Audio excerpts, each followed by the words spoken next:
चौखट पे चलो और हाथ पकड़ कर मेरा लेके चलो, मैं तुम्हें लेके चलता हूं।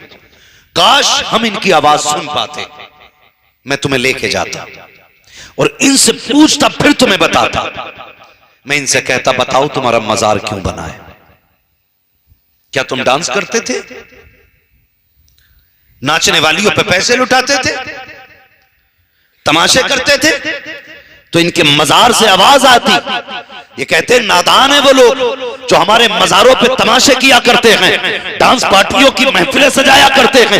हम तो वो हैं जिन्होंने रातों में उठ उठ के सजदे किए हैं, हम तो वो हैं जिन्होंने रातों में कुरान पढ़ा है। हमें यूं ही खुदा नहीं मिला है। जब दुनिया सोया करती थी हमारे कयाम घंटे घंटों के होते थे, हमारे सजदे कई कई घंटों के होते थे। जब दुनिया ऐशो इशरत में होती थी तब हम रब को कुरान पढ़ के सुनाया करते थे। अरे रब को राजी करना है तो डीजे बाजे ना बजा, तमाशे ना कर, नचनियों को ना ला। अगर खुदा को राजी करना है जब दुनिया सो रही हो मुसल्ला बिछा दे, सजदे में सर रख दे, तो आंसू गिरा दे और इतना कह दे, यार मैं गुनाहगार हूं, माफ फरमा दे। वो इतना करीब है, आंसू बाद में गिरेगा, खुदा तेरे गुनाहों को पहले माफ फरमा दे।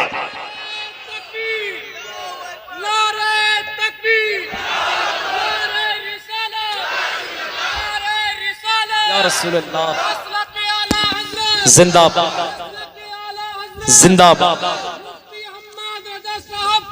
जिंदाबाद जिंदाबाद जिंदाबाद जिंदाबाद।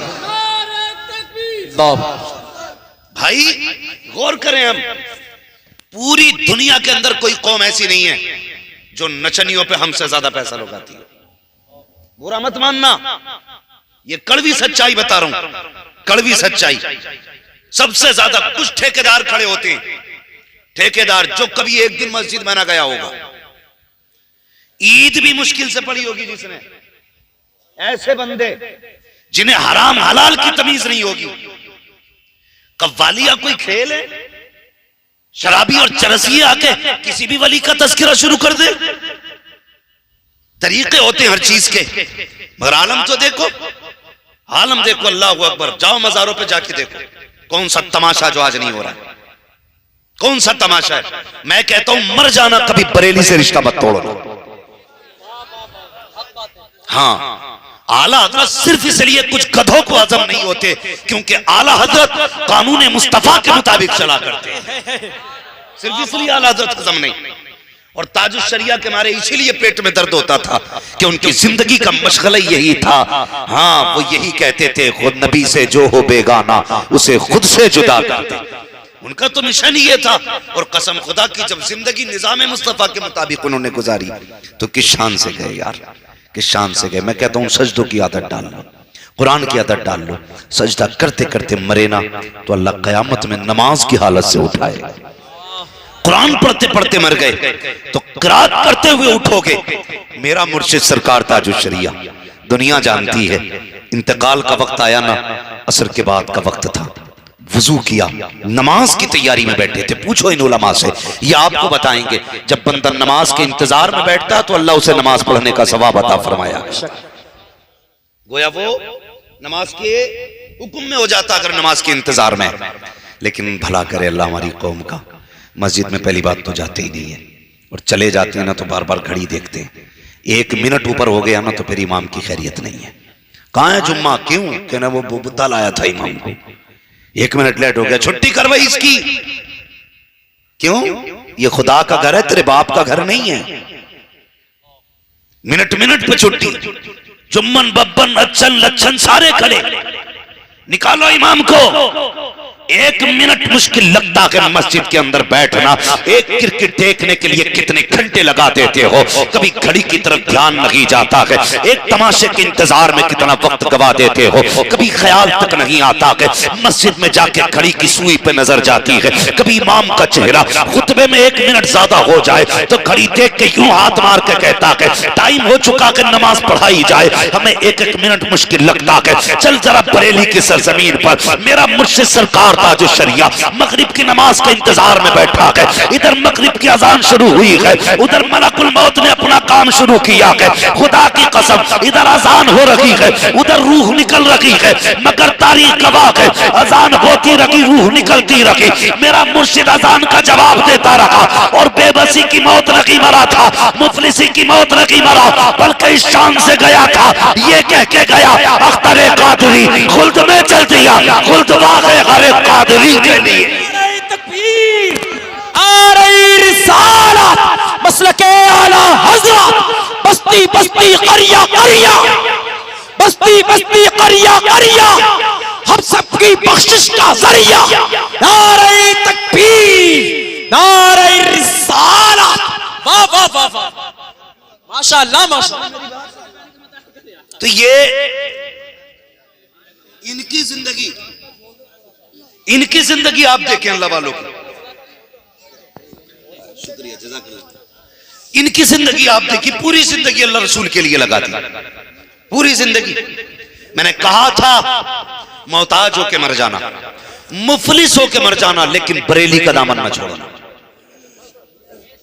तवज्जो है भाई, अगर किसी को ठोकर लग रही है ना तो आज माफ रखे और एक दूसरे के लिए दिल में जगह रखे। ये मसला है हमारे पास, मसला है। हम ईद में नए कपड़े तो पहन लेते हैं लेकिन दिल का मैल नहीं निकालते, दिल काले के काले ही रहे। इतने बड़े मजमे में कंधे से कंधा जोड़ के बैठे हैं, लेकिन मजाल है किसी के ठोकर लग जाए, लग गई तो जलसा एक तरफ, अभी झगड़ा एक तरफ। माफ करने की जरूरत आप रखिए, यह सबसे बड़ी इंसानियत है। हाँ, सबसे बड़ी जरूरत है। आप माफ कर सकते हैं तो आपसे बड़ा बहादुर कोई नहीं, और आप बदला लेंगे तो आपसे बड़ा कमजोर कोई नहीं। समझ रहे हैं ना मेरी बात? तो ये दुआ करें अल्लाह हम सबको बरेलवी रखे, बोले आमीन। हाँ, अगर किसी को एतराज हो खड़ा हो जाए, इंशाअल्लाह हर मसले का हल निकलेगा, लेकिन फसाद नहीं, इत्तेफाक करो। आला हज़रत को हम इसलिए मानते हैं क्योंकि आला हज़रत ने हमें हुजूर के करीब किया है, और कितने करीब किया, हद कर दी। कहते हैं जान है इश्क मुस्तफ़ा, रोज फजू करे खुदा, जिसको हो दर्द का मजा नाज़े दवा उठाए क्यों। जिसे हुजूर से इश्क हो जाए ठिकाने पे, इसलिए हुजूर से वफा करो, हुजूर से प्यार करो। मेरे जवानों, मेरे भाइयों, बात मेरी गौर से सुनना। मैं बड़ा पक्का बरेलवी हूं, कोई मुझे भाभी ना समझे, बहुत पक्का बरेलवी हूं, शायद तुम में सबसे ज्यादा पक्का बरेलवी हूं, लेकिन दिल पे बात लिख के लेके जाना। हम मज़ारात के नाम पर, उर्सों के नाम पर अपनी बेटियों को, बहुओं को, बीवियों को आम इजाजत दे देते, और सिवाय बदतमीजी के मेलों में कुछ नहीं। बुरा मत मानिएगा, बरेलवी हूं मैं, बस ये मेरा मसला नहीं है यार, कि मेरी दुकान का मसला नहीं है, उम्मत की बेटियों का मसला है, उम्मत की बेटियों का मसला है। कितना भी बड़ा गरीब हो तुम्हारे गांव में, भले 3 दिन का फाका होगा, वो गरीब हो सकता है, बेगैरत नहीं हो सकता। जहां करोड़पति अपनी इज्जत रखता है ना, वहां एक भीख मांगने वाला भी अपनी इज्जत रखता है। और बहू बेटी तो सबकी नजरों में बावकार होती है। गरीब से गरीब नहीं चाहेगा उसकी बेटी को कोई टच करे, मोहताज भी नहीं चाहेगा उसकी इज्जत से कोई खिलवाड़ करे। लेकिन मुझे बताओ तो सही, हमने मियां और मजारों के नाम पे अपनी इज्जतों को ऐसे सरेआम नीलाम कर दिया कि हमारी आंखें फूट गई। कई मुजावरों को जाके देखो जिनकी दाढ़ियां लगी हैं, चेहरों पे कोई ऐसा नहीं लगता ये मुसलमान का बच्चा बैठा है, सही से चेहरे नहीं लगते, सूअर जैसी सूरतें बना के बैठे होते हैं। एक वक्त की नमाज रोजे से मतलब नहीं, लेकिन तावीज और डोरियों के ठेके लिए बैठे रहते हैं। तेरी मेरी बेटी कितनी आजादी से जाती है, घुटने से घुटना मिला के बैठता है, टांग पे हाथ रख के पूछता बेटी बता क्या परेशानी है। और बेगैरत तुझे हाथ लगाने की इजाजत किसने दे दी? तेरे बाप की बपोती नहीं गई है, तेरे बाप की जागीर नहीं गई है जिसे तूने हाथ लगा के पूछा है पता क्या हाल है। सबसे बड़ा बेगैरत वो बाप है जिसने बेटी को जाने की इजाजत दी है, बेगैरत वो भाई है जिसने बहन को जाने की इजाजत दी है। मैं कहता हूँ नामर्द है वो शोहर जो औरतों को बेलगाम छोड़ देता है। मुझे बता तो सही, सबसे कायनात में अच्छी जगह मस्जिद को बनाया गया है, सबसे बुरी जगह बाजार बताया गया है। मुझे बता तो सही, मस्जिद में क्या किया जाता है? सजदे किए जाते हैं, इबादत की जाती है, रब को मनाया जाता है। मेलों में क्या होता है? तमाशे होते हैं, बदमाशियां होती हैं, अय्याशियां होती हैं। अब जरा दिल पे हाथ रख के बता, देख तो सही, अगर औरतों के लिए खतरा ना होता, फितने का एहतमाम ना होता, तो मेरे भाई औरत को सबसे पहले मस्जिद की इजाजत दी जाती। आज औरत को मस्जिद में नमाज पढ़ने की इजाजत नहीं है, जमात की नमाज के लिए मस्जिद में जाने की इजाजत नहीं है। बता तो सही क्यों नहीं जा सकती है? जबकि सबसे अच्छी जगह मस्जिद है, खुदा का घर मस्जिद है, इबादत की जगह मस्जिद है। वहां निगाहें पाक होती है, दिल भी पाक होता है, बदन भी पाक होता है, खुदा का खौफ भी होता है। लेकिन नहीं जा सकते मस्जिद के अंदर ताकि बेटियों की इज्जत महफूज रखे। वो मुझे बता तो सकी, जो इस्लाम बेटियों को मस्जिद में जाने की इजाजत नहीं देता, वो बेइज्जती के साथ मज़ारों पर जाने की इजाजत कैसे दे सकता है? बताओ, वो इस्लाम कैसे मज़ार पर जाने की इजाजत देगा? ये उसे बुरी लगेगी जिसकी दुकान बंद हो रही होगी। दुकान किसी की भी बंद हो, फर्क नहीं पड़ता। कोशिश ये रहती है कोई रूठे तो रूठे, मदीने वाला माही न रूठे। बस यही कोशिश रहती है। इसलिए गुजारिश है, भेजना नहीं है बेटियों को, हाँ भेजना नहीं है बेटियों को मज़ारों पे। समझ रहे हैं? भेजोगे? और सुनो, सारे भूत आज उतार जाऊं, मैं आईना मुंह दिखाऊंगा दाग चेहरे के, जिसे खराब लगे सामने से हट जाए, मसला ही कोई नहीं। और ये जितने हो, मैं ना ये जो बता, मैं ना अल्लाह तेरी बीवी पे ना 5 कसाया, और कह रहे अच्छा हुआ तुम लेके आगे, वरना बस कल तक की और थी, वो गला ही पकड़े पड़ा था। और सीधी बात करता कि बेवकूफ बनाते हैं पूरी कौम को, कहते हैं करवाया हुआ। और ये हमारे गांव के लोग मालूम क्या, मैं अरे बताइए किन्ना कराया, अब पहचान देखो कैसे बतागा। कहता उसके चेहरे पे तिल है, रंग हल्का सांवला है, कद का मियाना है। अब पूरे मोहल्ले में एक न एक बंदा तो ऐसा निकलेगा ही ना। तिल तो भाई गुलाम मुस्तफा भाई 90% लोगों के चेहरों पे होते हैं, ठीक है। 50% सांवले कलर, मतलब मीडियम कलर के लोग हैं, और 50% दरमियाने कद के लोग हैं। तो बाबा कह रहे ना ये पहचान है। इनने कितनों से दुश्मनी करा दी। सबसे पहले आने वाली औरत ख्याल करती कौन है, कहती मेरी देवरानी तो नहीं है, जुठानी तो नहीं है, और इस सास ने तो ना करा दिया।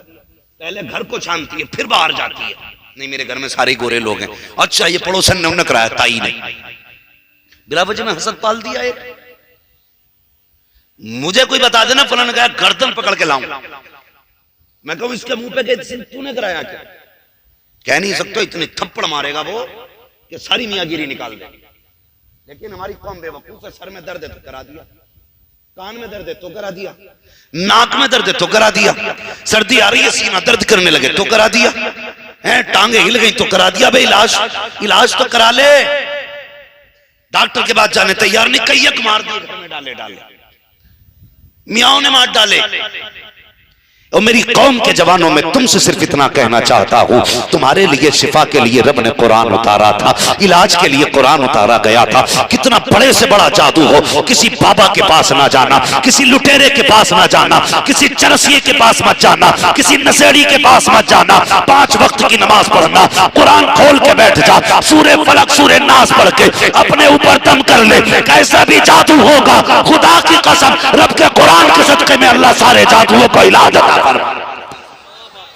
सुभान अल्लाह। जिसमें इलाज था उसने ना करा, लिए घूम रहा पूरे पूरे मुर्गे बकरे के बस अब उतर जाएगा, पूरी जिंदगी इलाज नहीं होते।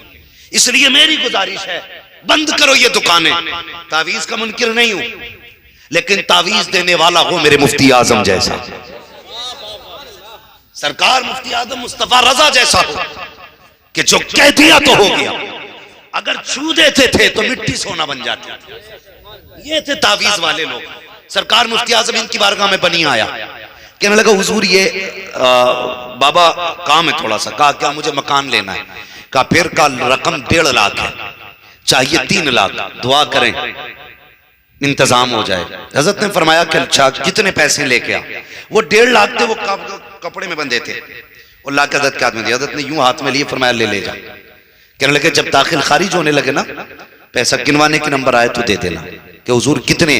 का ये मुझसे भी ना पूछ, बल्कि जो पैसा लेना वो कहे कितने, तो उससे कह देना गिन ले कितने हैं। तो वो बनिया कहता 1.5 लाख थे। जब कचहरी में मैंने जाके दिए तो जितने पैसे होने चाहिए थे पूरे निकल आए। ये हैं तावीज देने वाले लोग। हाँ, इन्हें कहते हैं अल्लाह वाले। और कैसे थे खुदा की कसम, अगर किसी को कोड़ भी हो जाता था ना, कैंसर कोड़, तो मुफ्ती आजम हिंद के वुजू का पानी भर के ले जाता था और मरीज को पिला देते थे। अल्लाह शिफा अता फरमा दिया करता था। आज पिला दियो। ऐसे ऐसे तावीज लिखने वाले, खुदा की कसम अगर नहा लेना तो पानी से मछलियों से ज्यादा मचान आएगी, क्योंकि लट पड़ गई, लट ऐसे जकड़े पड़े बाल, नहाया ही ना, उसे बुजुर्गी समझ रहा, निरा घिनौना। अगर सर काट दो तो किलो भर चूहे निकले। कहते बाबा पहुंचा हुआ नहीं, सड़ा हुआ है। इसलिए कि तहारत निस्फुल ईमान, पाकीज़गी आधा ईमान होती है।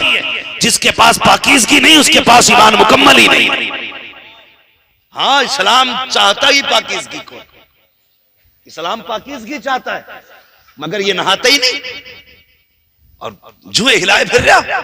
ऐसी कौम बेवकूफ बन गई है। नहीं, देखो तो सही खुदा के बंदो, अल्लाह वाले कौन होते हैं। इनकी जिंदगी आप पढ़ते चले जाइए, देखते चले जाइए, तो आपको पता लगेगा अल्लाह वाले कौन होते हैं। आज तो मामूल अलग है। कहते हैं अल्लाह वाला वो होता है जो जिन्न उतार दे, अल्लाह वाला वो होता है जो भूत उतार दे। भाई ये सिर्फ इतना सोच रखा है, जरा गौर से सुनना प्यारे। अल्लाह वालों की शान क्या होती है, पीर कैसा होना चाहिए, मुर्शिद कैसा होना चाहिए। कितना दौर बदल गया है। पहले लोग पीर को तलाश करते हुए जाया करते थे, आज मुरीद को तलाश करते करते पीर आ जाया करता है घर पे। पूछता मुरीद हुआ कि नहीं हुआ? का नहीं, कला मेरा हो जा, मेरा हो जा। एक ढूंढ ढूंढ के मुरीद किए जा रहे हैं। ऐसा लगता है मुरीद नहीं बल्कि एटीएम लगाए जा रहे हैं, बिजनेस चल रहा है, कमाई के धंधे खोले जा रहे हैं। खुदा की कसम ऐसे पीर भी किसी काम के गए जो तलाश तलाश करके मुरीद करें। वो यार पीर ऐसे होते थे जिनकी तलाश में लोग निकला करते थे। एक मुर्शिद की तलाश में मेरा इमाम अहमद रजा गया है। अल्लाह अकबर। जब गया खुदा की कसम मैं रेरा की जमीन पे पहुंचा, मुर्शिद ने इस्तकबाल किया और कहा था आज अहमद रजा, आज मेरी तमन्ना और मेरा तजस्सुस, मेरी तलाश मुकम्मल हो गई है। कहा किस लिए? कहा मैं आज तक तलाश कर रहा था, ऐसे बंदे की जरूरत थी कि जिस पे फख्र किया जाए। आज तू आ गया है, आले रसूल की जरूरत पूरी हो गई है।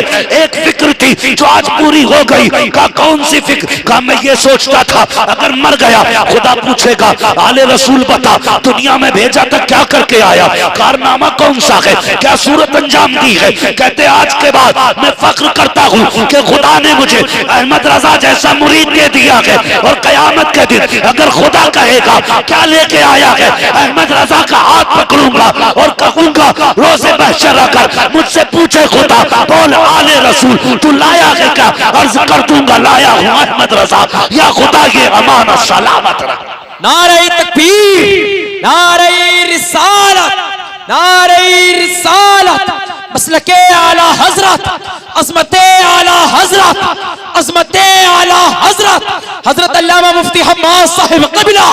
नारे तकबीर, नारे रिसालत। वाह वाह वाह। तवज्जो है नौजवानों, मुझे उम्मीद है यहाँ सारे बरेलवी बैठे। अगर कोई खिचड़ी भी हो तो बैठ, आज पक्का चावल कर दे। मसला कोई नहीं, हम ये नहीं कहते उठ के भाग जा भाई, उठ के भाग जा। हम कहते हैं सिर्फ इंसाफ की ऐनक लगा और बैठ, फिर देख बरेली वाले बोलते कैसे हैं। सुन के तो देख बात। खुदा की कसम जलसा खत्म होने से पहले यही कहता हुआ जाएगा मैं मुजरिम हूं आका मुझे साथ ले लो, कि रस्ते में है जा बजा थाने वाले, कि रस्ते में है जा बजा थाने वाले। तवज्जो है सारे लोगों की।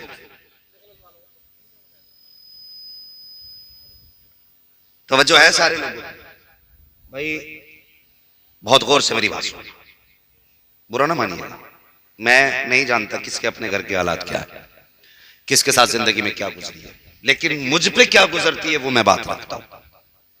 मेरी तकरीर तबे यार को बेचैन करती है, सबब क्या है वही कहता हूं जो दिल पर गुजरती है, वही कहता हूं जो दिल पर गुजरती है। इतना बड़ा मजमा बैठा है आज, यकीनन यहां बैठने भर की जगह नहीं बची है, इतना भीड़ आपने लगा रखी है। मगर एक बात कहूं, तकरीबन 90% लोग अपने घरों से परेशान हैं। देखिए, आप हां कहेंगे तब भी मैं ये नहीं समझूंगा आप परेशान हैं, कुछ नहीं बोलोगे तब भी मैं ये समझ सकता हूं कि डर की वजह से हां नहीं कह रहे। कुछ औरतों की डर की वजह से नहीं कहते, क्योंकि मैंने कह दिया हां मैं भी घर से परेशान हूं तो पता नहीं सुबह को नाश्ता मिले कि ना मिले। लेकिन हम पलटते नहीं बेजान किताबों के वरक, हम वो पढ़ते हैं जो चेहरों पे लिखा होता है। 90% बंदे अपने घरों से परेशान हैं, खास करके शादीशुदा लोग। ठीक है, बुरा ना मानिएगा, बहुत गौर से मेरी बात सुनिए। 90% लोग अपने घरों से परेशान हैं।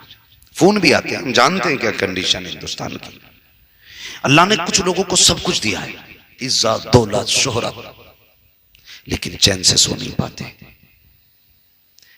पूछा ना क्यों, कहते हैं अल्लाह ने देखो सब कुछ दिया, ससुराल भी करोड़पति है, अल्लाह ने सब कुछ नवाजा, लेकिन चैन नहीं है।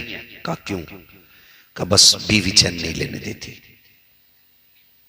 बहुत गौर से मेरी बात, हंसने की जरूरत नहीं है, अभी रोओगे। कभी भी चैन नहीं लेने देती। क्यों? कि बस पता नहीं घर में हर वक्त चै चै पै पै झगड़े ही रहते हैं। दो बातें मेरी बात सुनने। भैया परेशान हो क्या? बैठे थोड़ा सा, नहीं मेरी बात सुनिएगा। देखो, नहीं मैंने पहले ही कह दिया कि बहुत गौर करें मेरी बात पे। मैं बीमार होकर के गुफ्तगू कर रहा हूं, और मैं इसलिए बात कर रहा हूं, इतनी बड़ी भीड़ मुझे मिली है। अल्लाह करे क़यामत के दिन एक बंदा ऐसा भी उठ के खड़ा हो जाए क़यामत में कि मैं उस रात के उर्स के मौके पे ये सुन के आया था, मैंने अमल किया था, फिर मैं समझूंगा मेरी बख्शिश का भी सामान हो गया और आपकी बख्शिश का भी सामान हो गया। वरना यकीन करें, जिस शहीद बाबा के आंगन में आप बैठे हो ना, वो सबको देख रहे हैं। अगर वही इतना कहते हैं कि मेरी महफिल में सारे बैठे थे, अल्लाह बख्श दे ये मेरे हैं, बख्श दे ये मेरे हैं, फिर क्या था? मंगतों का हाथ उठते ही दाता की देन थी, दूरी कबूल और अर्ज में बस हाथ भर किया। आपसे पहली गुजारिश तो ये है कि अगर आपका मिजाज आपकी बीवी से नहीं मिलता तो थोड़ा मेरी बात को गौर से सुने। कई लोग बंदे ये बात कहते हैं कि जी कोई तावीज दे दो, मियां बीवी में अनबन रहती है। अनबन क्यों रहती है? कहते बीवी मेरी बात नहीं मानती। बीवी से पूछो, वो कहती शोहर मेरे मिजाज का नहीं है। एक बात याद रखिएगा, हम पैदा हुए, क्या नाम है इस बस्ती का? दबतोरा। मान लीजिए आप पैदा हुए दबतोरा में, लड़की पैदा हुई बिसौली में या बिलसी में, चंदोसी, कहीं भी, अलग अलग है ना। जमीन अलग हो गई, सोसाइटी अलग हो गई, सबसे बड़ी बात डीएनए अलग है। हुआ कि नहीं? अब ये जरूरी नहीं है कि आप यहां के रहने वाले, लड़की बिलसी की रहने वाली, तो बिल्कुल इतना फर्क हो गया जैसे आप छत पे खड़े हो और लड़की जीने की सबसे नीचे वाली पैरी पे, इतना फासला है। अब बताइए, अब आपको जब दोनों को करीब आना होगा ना, तो या तो आपको नीचे उतरना पड़ेगा या लड़की को ऊपर बुलाओगे। जाहिर है अगर आप नीचे उतरोगे तो आपको लगेगा ये मेरी शान के खिलाफ है। लड़की को ऑर्डर दोगे चल तू आ, तो सोचे कि मेरी शान के खिलाफ है। इस्लाम ये कहता है ऐसा कर, 2 कदम तू उतर के आ, 2 कदम ये चढ़ के आए, फासले भी तय हो जाएंगे और इज्जतें भी महफूज रह जाएंगे।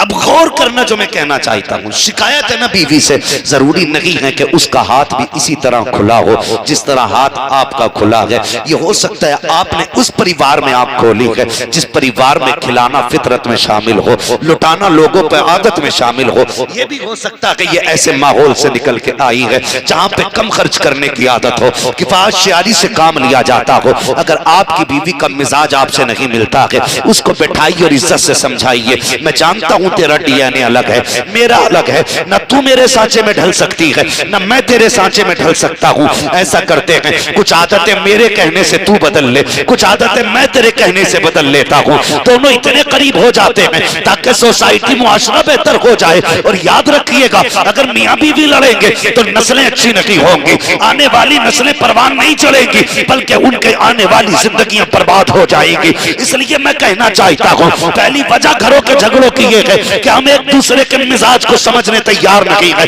और दूसरी वजह यह है कि हम जिस लड़की को अपने घर में लेकर के आए हैं वो दीनदार नहीं थी, वो दीनदार नहीं थी, बल्कि हमने दौलत के लालच में बहू लेके आए, इज्जत के लालच में बहू लेकर के आए, शोहरत के लालच में बहू लेकर के आए। ये मेरी कौम के जवान, दौलत जितनी चाहो लेके आ जाओ, एक दिन फना हो जाएगी। हुस्न जितना चाहो तलाश करके ले आओ, एक दिन मिट जाएगा। शोहरत जितनी बड़ी ले आओ, एक दिन मिट्टी में मिल जाएगी। अगर लेकर के आना है, दीनदारी लेके आना, खुदा की कसम तेरी बीवी कब्र में भी चली जाएगी, दीनदारी नस्लों में बाकी रह जाएगी, आने वाले बच्चों में बाकी रहेगी। मगर मेरी कौम, रोना तो इस बात का है, हमने मजारों से नहीं रोका, हमने बाजारों से नहीं रोका, स्कूल कॉलेजों से नहीं रोका।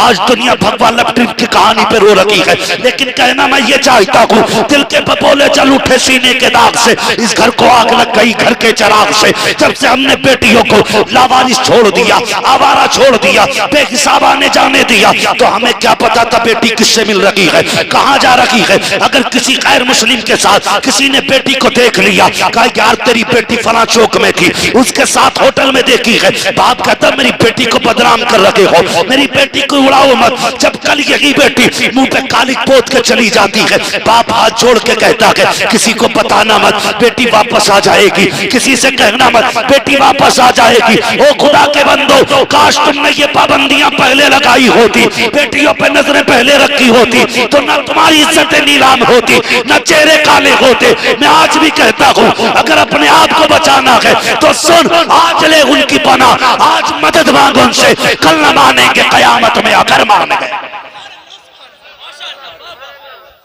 मेरे भाई, नारे रिसालत, मसलके आला हजरत, मसलके आला हजरत, हजरत अल्लामा मुफ्ती हम्माद साहिब क़िबला, नारे तकबीर, नारे रिसालत। वाह वाह वाह वाह, बचाओ बेटियों को, लाजवाब लाजवाब। जानते हो कितनी बेटियां मुर्तद हो चुकी हैं? एक तहकीक के मुताबिक, रजिस्ट्रार ऑफिस के मुताबिक 10 लाख बेटियां अब तक मुर्तद हो चुकी हैं। कितनी? बोलो, और जोर से बोलो। ये पीछे वाले क्यों नहीं बोल रहे? मसला क्या भाई? कितनी बेटियां?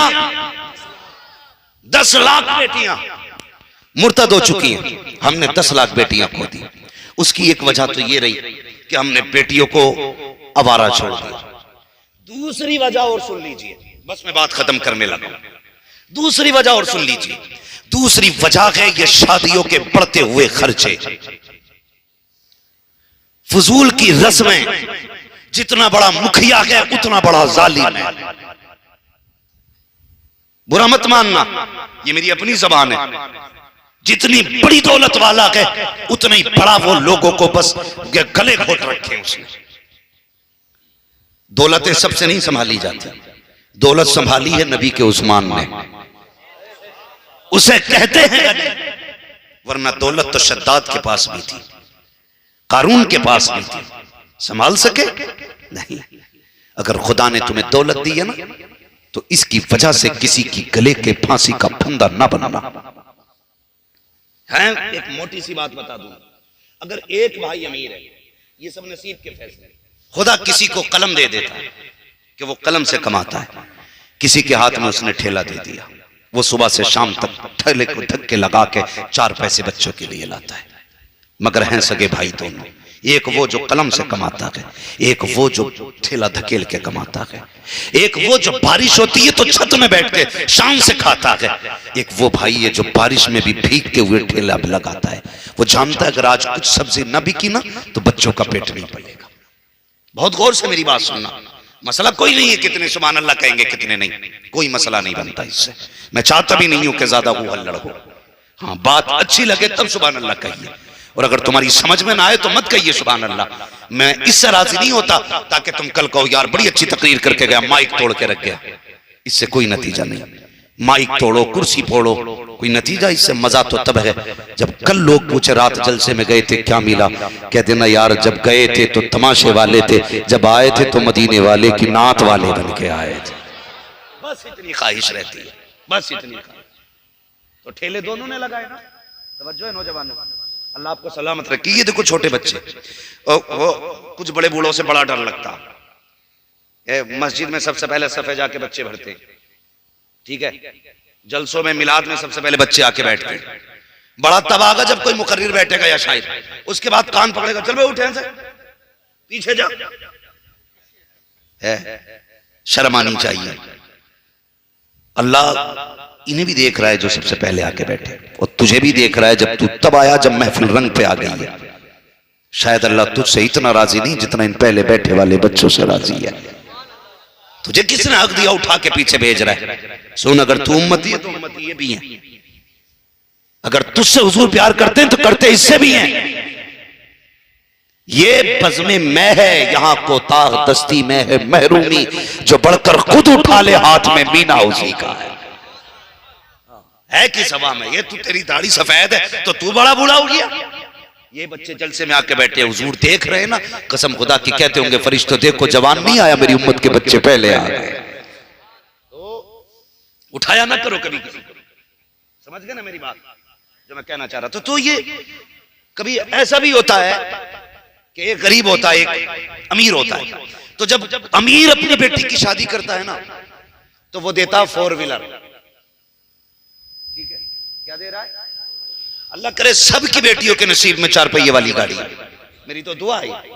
लेकिन सबकी बेटियों के नसीब में, मैं जहेज का मुखालिफ नहीं, लेन देन का मुखालिफ नहीं, लेकिन भिखारियों का सख्त मुखालिफ नहीं। हाँ, तो जब बड़ा भाई देता है ना तो उससे भी मेरी गुजारिश है, सिर्फ लड़के मुजरिम नहीं है, लड़की वाले भी मुजरिम हैं। जरा सी डॉक्टरिया देखी ना, सिरंज बननी सीख गया तो पहले ही करवट में लग के कहते हैं 10 लाख दे दूंगा रिश्ता करा दे। उनने सोचे 10 से देगा तो 4-5 मेरे भी हत्ते लगन गई, तो बिचौलिया एड़ी से चोटी तक का जोर लगा देता है। निकाह कराना अच्छी बात है, रिश्ते कराना भी अच्छी बात है, मैं बिचौलियों का मुखालिफ नहीं हूं, बड़ा नेक काम है। लेकिन शर्त यह है कि सच्चाई के साथ, ये नहीं कमाई 15 हो तो 75 बताए, जमीन 5 बीघा हो तो 45 बताए, और लड़की वाले की औकात 2.5 लाख की हो तो 7 लाख बताए। सिर्फ एक जोड़े और 500 रुपए के चक्कर में ये लोग कई जगह तो तलाक करा देते, झूठ बोल देते हैं रिश्ता हो जाए। मेरे भाई जरा सुन तो सही, उसने कहा 5 लाख दे दूंगा रिश्ता करा दे। भाई तूने 5 दे दिए, लेकिन तेरा वो भाई जो ठेला लगाता है तूने एक बार उसकी तरफ नहीं देखा? तेरे पास 5 लाख की गुंजाइश थी, तूने कह दिया मैं उठा के दे दूंगा। तेरे पास वैगनार देने की हैसियत थी, तूने तो दे दी। लेकिन वो भाई जो सुबह से शाम तक ठेला लगाता रहा, ये परचूनी की दुकान पर बैठ के दुकान का सौदा बेचता रहा, जिसे बारात को खाना खिलाना मुश्किल है, 4 मेहमानों को इज्जत से बैठाना मुश्किल है। तूने एक बार उस भाई के चेहरे की तरफ देखा? यार मेरी बेटी जब गाड़ी लेके जाएगी, कल मेरा भाई किस मुंह से अपनी बेटी को रुखसत करेगा? अगर तुझे उस भाई का दर्द था, अगर तुझे एहसास था कि तूने मदीने वाले का कलमा पढ़ा है, तेरी औकात 5 लाख की थी, तेरे भाई की औकात 2.5 लाख की थी, क्या ही अच्छा होता भाई की बेटियां भी अगर जवान थी, कहता भाई अकेली बेटी रुखसत नहीं करनी है, साथ में तेरी बेटी भी रुखसत करूंगा। वैगनार में अपनी को दे सकता हूं, लेकिन छोड़ तो सकी अपनी को वैगनार ना दे करके दोनों बेटियों की बाइक का इंतजाम कर रहा हूँ। खुदा की कसम खा के कहता हूँ लोगों, अगर भाई भाई का दर्द यूं करने लगे कि अपनी बेटी को भतीजी को अपनी बेटी की तरह समझने लगे, तो फिर किसी की बेटी गैर मुस्लिम के बिस्तर पर जाके नहीं लेटेगी, किसी की बेटी दीन का सौदा नहीं करेगी, किसी की बेटी ईमान का सौदा नहीं करेगी। अगर तुम्हें उम्मत का दर्द है तो कोशिश ये करना, अगर गरीब भतीजी है अपनी बेटी के साथ गरीब भतीजी के हाथ पीले कर दे, इधर गरीब भतीजी राजी होगी, उधर गुंबद खजरा में मदीने वाला मुस्तफा राजी हो जाए।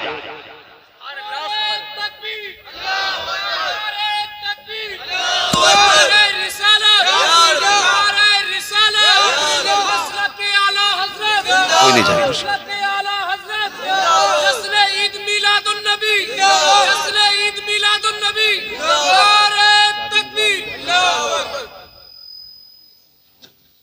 वजह है सारे लोगों की, करेंगे इंशाल्लाह ऐसा ही। दूसरी वजह यह है कि हमने शादी महंगी कर दी, इतनी रस्में हमने लगा दी हैं, बेटी वाले का जनाजा निकल जाता निकाह से पहले ही पहले। बारातें भर भर के जा रही हैं, पक्की करने आ रहे हैं, नत्ती करने आ रहे हैं, चढ़ाने आ रहे हैं, लगाने आ रहे हैं। आज लगन है, आज मिलन है। मर के देख, मुनकर नकीर से मिलन होगा। धूप पड़े तेरी लगन और मिलन पे, तबाही मचा दी। गरीब सोच रहा है क्या किया जाए। पहली बात तो रिश्ता होता ही नहीं गरीब का, अगर हो जाए तो कुछ खुराफाती हुक्का पीते हैं और लोग आते, भाई क्या हाल है, कैसे आए थे, रिश्ता करने आए थे, आ गए, अच्छा आ गए तो ठीक भैया, अब हम क्या कहें, बस आ गए तो ठीक, हम क्या कहें, तुम्हें क्या लगता फिर रिश्ता हो जाएगा। पूछता कोई बात है, ना ना कोई बात नहीं, अब तुम जानो करो, खत्म। गरीब का पटेला फिर गया, हाँ लगा दी बचकर, तोड़वा दिया रिश्ता। कितनी बेटियां तो ऐसी हैं जो निकाह के दिन हाथ में मेहंदी लगा के बारात का इंतजार करती रहती। अब बंदा कहता जन्नती हूं मैं, तेरे बाप ने ठेका ले रखा जन्नत का। जिस गरीब का आंसू इसलिए गिरा है कि तूने उसकी खुशियों के दिन पे पानी फेरा है, तुझे क्या लगता है खुदा भूल गया? खुदा नहीं जानता किसकी आंख से आंसू गिरा है?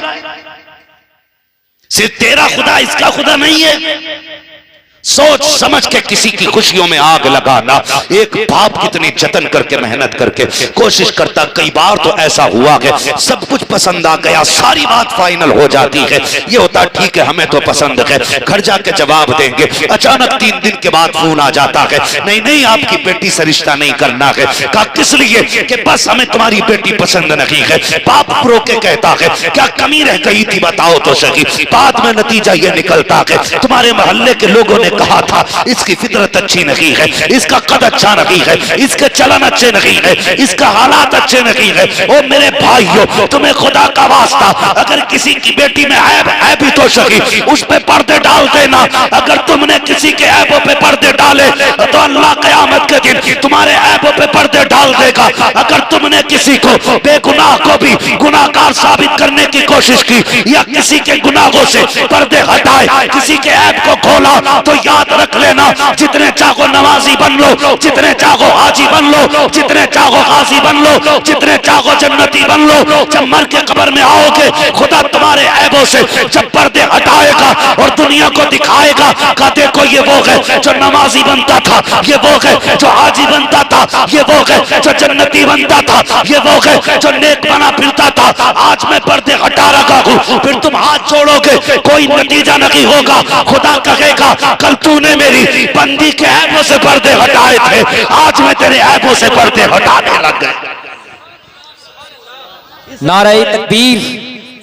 इसलिए मेरी गुजारिश है कभी किसी की निकाह और रिश्ते में भजकर न लगाना, ये पाप मत करना, वरना याद रखना तेरे आगे भी बेटियां हैं।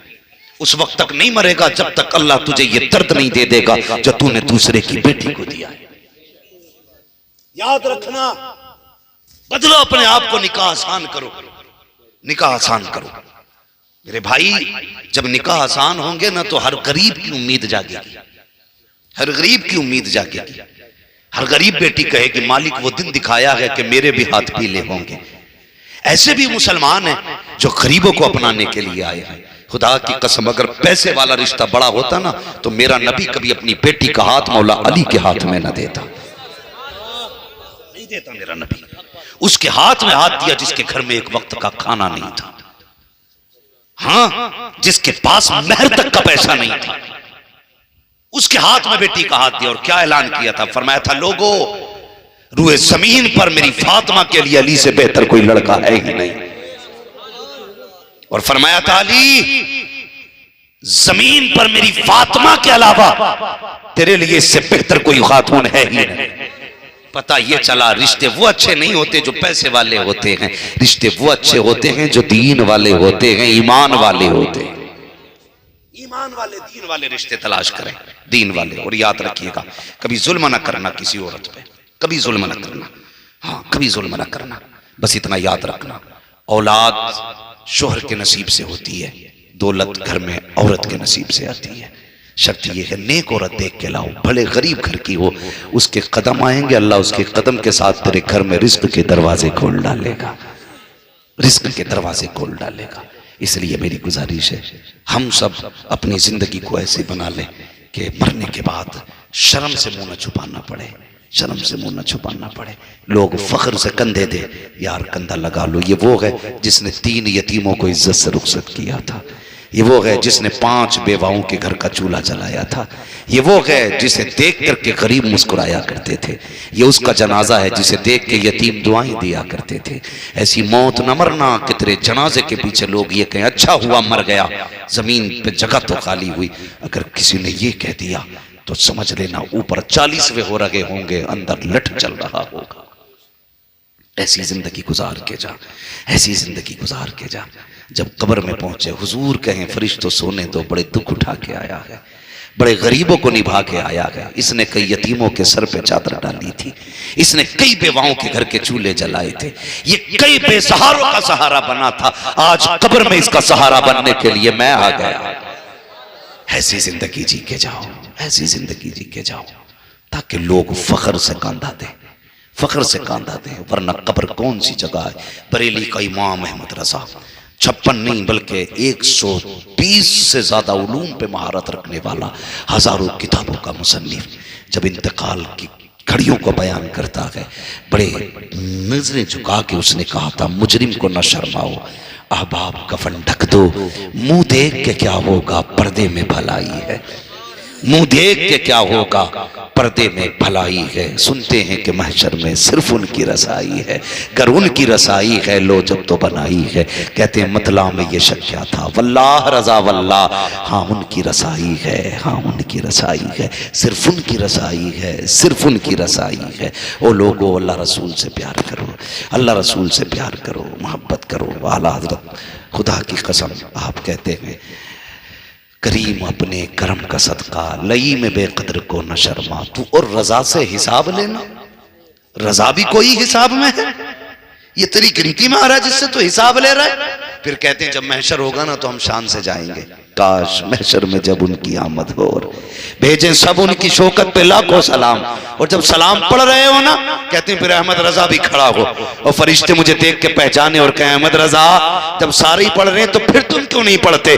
तो आला हज़रत फरमाते हैं, मुझसे खिदमत के कुदसी कहें हाँ रजा, मुस्तफा जाने रहमत पे लाखों सलाम, शमे बज़ में हिदायत पे लाखों सलाम, अब्र रहमत तेरी मरकत पर गुहरबारी करे, हश्र तक शाने करीमी नाज बरदारी करे, फना के बाद भी बाकी है शाने रहबरी तेरी, खुदा की रहमतें हो ऐ अमीरे कारवां तुझ पर, खुदा की कसम फिर क्या हो। सुन्नी कहते हैं झूम कर डाल दी कल्ब में अजमते मुस्तफा, सैयदी आला हजरत पे, जोर से सैयदी आला हजरत पे।